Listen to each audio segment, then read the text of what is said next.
Pemirsa, Israel membuka blokade bantuan kemanusiaan di Gaza, Palestina. Relawan kemanusiaan Indonesia bergerak cepat memanfaatkan kesempatan tersebut.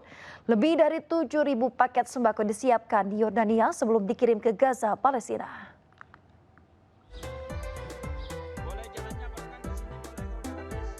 Seiring dengan Israel membuka blokade bantuan kemanusiaan ke Gaza, Palestina, sebanyak 7.600 paket bantuan sembako tengah disiapkan para relawan kemanusiaan.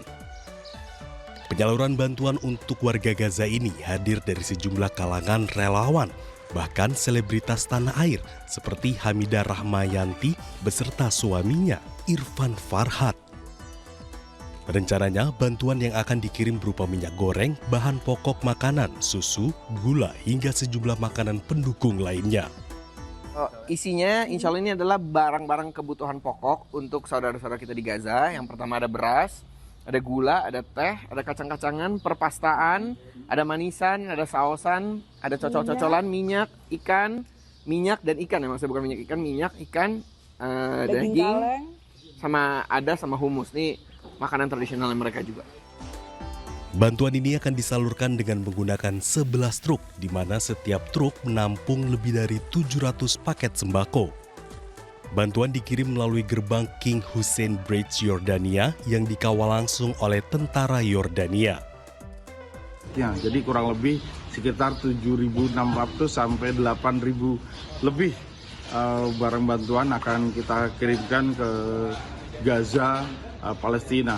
Koridor jalur bantuannya adalah melalui pintu Yordania, melewati pintu perbatasan King Hussein Bridge.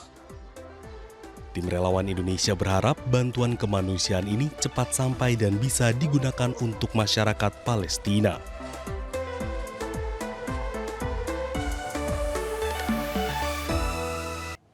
Berikutnya kita ke informasi haji pemirsa. Otoritas Bandara Jeddah Arab Saudi menyediakan bus khusus yang disiapkan untuk mengantar jemaah lanjut usia atau lansia ke kota Mekah.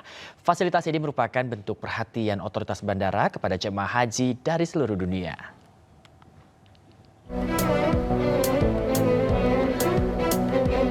Bus khusus lansia yang disediakan otoritas Bandara Jeddah dirancang khusus untuk jemaah lansia dan penyandang disabilitas. Bus ini memiliki lift hidrolik mini untuk menaikkan dan menurunkan penumpang yang memakai kursi roda. Jadi dengan lift ini, lansia tidak perlu lagi digendong atau alat bantu tambahan. Layanan bus khusus lansia ini disediakan otoritas Bandara Jeddah sejak tahun lalu. Ya, baik, untuk layanan bis khusus lansia memang otoritas Bandara Jeddah sejak tahun lalu saya pertama kali melihat itu sudah menyediakannya. Ada bis khusus untuk bisa mengangkat jamaah, tidak harus digendong, tidak harus repot pakai alat apapun, tapi mereka ada bis yang ada lift hidroliknya mini gitu. Jamaah pakai kursi roda juga bisa dinaikkan, nanti baru didorong ke dalam. Fasilitas ini merupakan bentuk perhatian otoritas Bandara Jeddah kepada jemaah calon haji dari seluruh dunia. Dari Jeddah, Arab Saudi, Ramdhani, iNews melaporkan. Pemirsa, sempat berpisah karena berbeda syarikah saat pergerakan dari Madinah menuju Mekah tak menyurutkan niat Fatimah Zahro menemani ibunya penyandang disabilitas netra untuk beribadah haji. Jemaah memadati Nabawi kota Nabi, ada kisah haru. Seorang perempuan penuh kesabaran dan cinta mendampingi ibunya, penyandang disabilitas netra, mengikuti rangkaian ibadah haji dari Madinah menuju Mekah.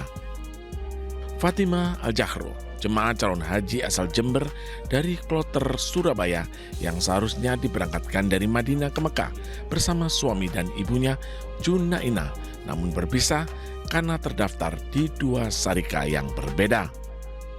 Fatimah meminta bantuan petugas daerah kerja Madinah.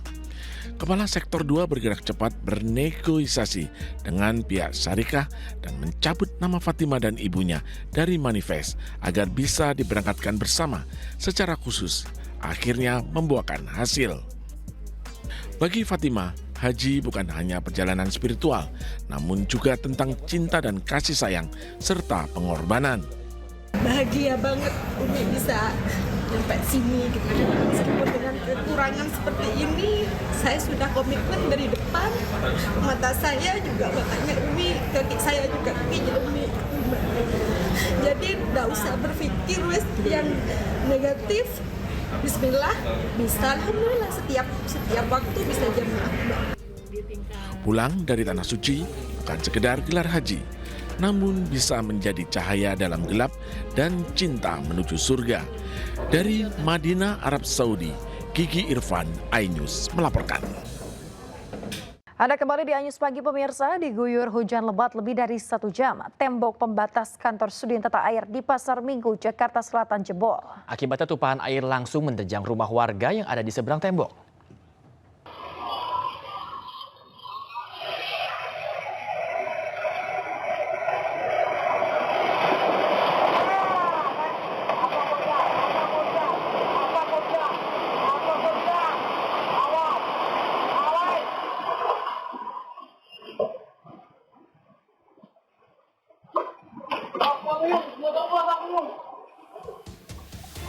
CCTV sebuah toko merekam detik-detik jebolnya tembok milik Sudin Tata Air yang berada di Jalan AUP Pasar Minggu, Jakarta Selatan pada Rabu siang. Sebelum tembok tersebut jebol, air sudah keluar dari celah-celah tembok yang roboh. Tidak lama berselang, tembok sepanjang 6 meter ini pun jebol dan airnya menerjang rumah warga. Menurut warga, jebolnya tembok terjadi karena tidak kuat menampung debit air hujan yang turun cukup deras selama kurang lebih 1 jam. Puluhan pasukan Orange atau PPSU dari Kelurahan Pasar Minggu dan petugas Dinas Tata Air langsung bergerak membantu warga di lokasi. Yang baik dalam menanggulangi bencana yang ada di Kelurahan Pasar Minggu, untuk siang hari ini kami menurunkan semua personil yang masuk piket pada hari ini. Jumlahnya kurang lebih ada sekitar 60-70 PPSU dibantu dengan teman-teman dari sumber daya air, juga dari pertamanan sudah turun. Teman-teman dari Damkar, teman-teman dari BPBD juga langsung saling berkolaborasi untuk membantu penanganan kejadian hari ini. Pas kejadiannya jam 10:42 itu tiba-tiba tembok jebol.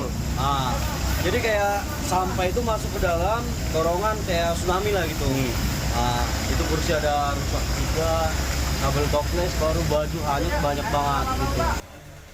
Saat ini air sudah surut dan akses jalan yang tadinya sempat tidak bisa dilintasi kendaraan, kini sudah bisa dilintasi. Dari Jakarta, Den Helmi Sajangbati, iNews melaporkan. Unjuk rasa memperingati 27 tahun tragedi Trisakti yang digelar ratusan mahasiswa Trisakti di kantor Gubernur DKI Jakarta Rabu petang berujung bentrok. Para mahasiswa berusaha masuk hendak bertemu Gubernur Pramono Anung, namun dihadang aparat kepolisian.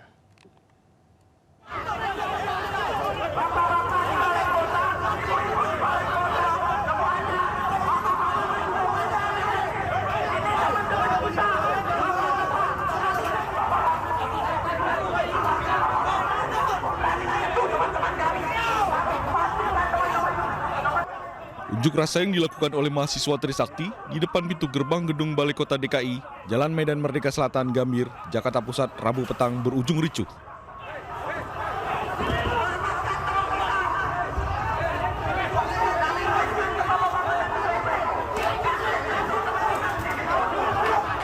Para mahasiswa mencoba masuk ke dalam gerbang gedung Balai Kota, namun dihalangi oleh pihak kepolisian yang berjaga. Kericuan baru mereda setelah koordinator aksi menenangkan para mahasiswa.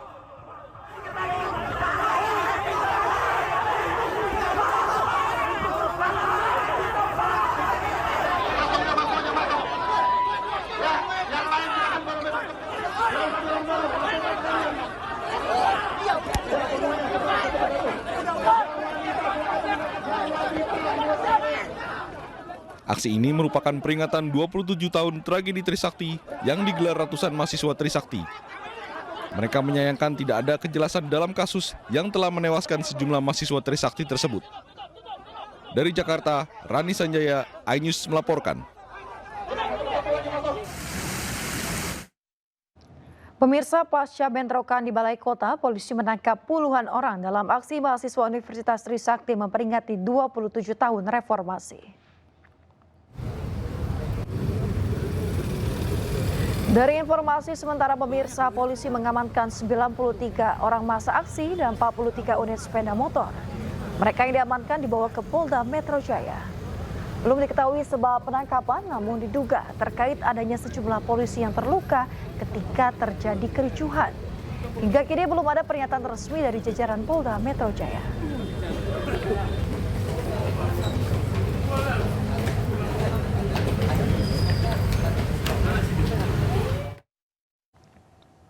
Pemirsa, Kejaksaan Agung menetapkan 3 tersangka kasus korupsi penyelewengan kredit dari Bank BJB dan Bank DKI kepada PT Sritex. Ketiga tersangka ditahan selama 20 hari ke depan.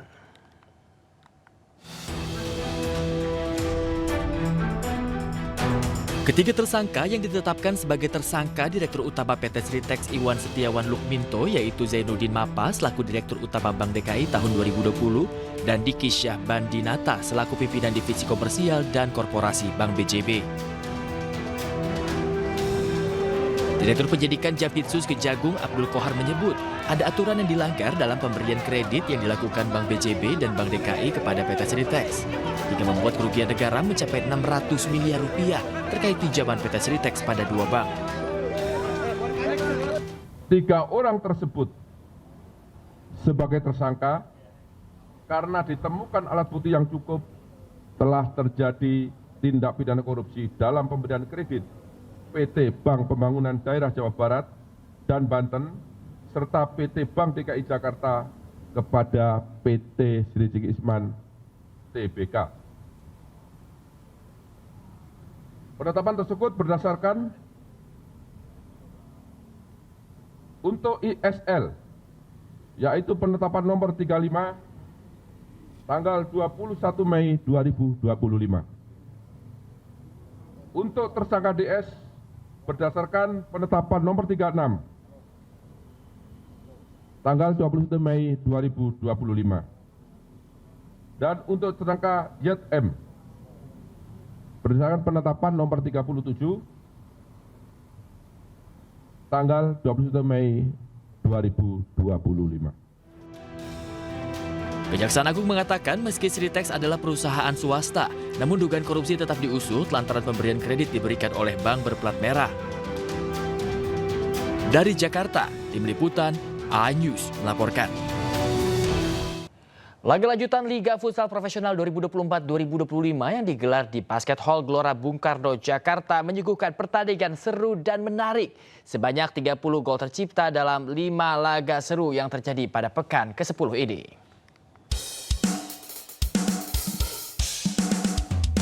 Pertandingan perdana pekan ke-10 di hari kedua mempertemukan 3 Raja United melawan Sadakata FC di Basket Hall Gelora Bung Karno, Jakarta. Sepanjang laga Sadakata FC mendominasi jalannya pertandingan.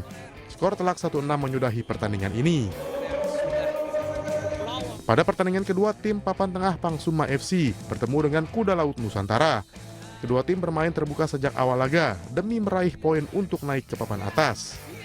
Namun laga seru kedua tim ini berakhir imbang, skor 2-2 mewarnai jalannya pertandingan. Di laga ketiga, Ravelli FC berhadapan dengan Moncong Bulo FC. Kedua tim papan bawah ini bertanding cukup sengit demi meraih poin agar terhindar dari dasar klasemen. Moncong Bulo FC berhasil mengatasi permainan Ravelli FC dan menang dengan skor cukup meyakinkan 3-6. Pada laga keempat, tim tuan rumah Halus FC harus mengakui tim tamu Black Steel FC. Black Steel FC masih terlalu tangguh bagi Halus FC yang harus kalah dengan skor tipis 1-2. Sementara itu, laga seru juga terjadi pada pertandingan kelima.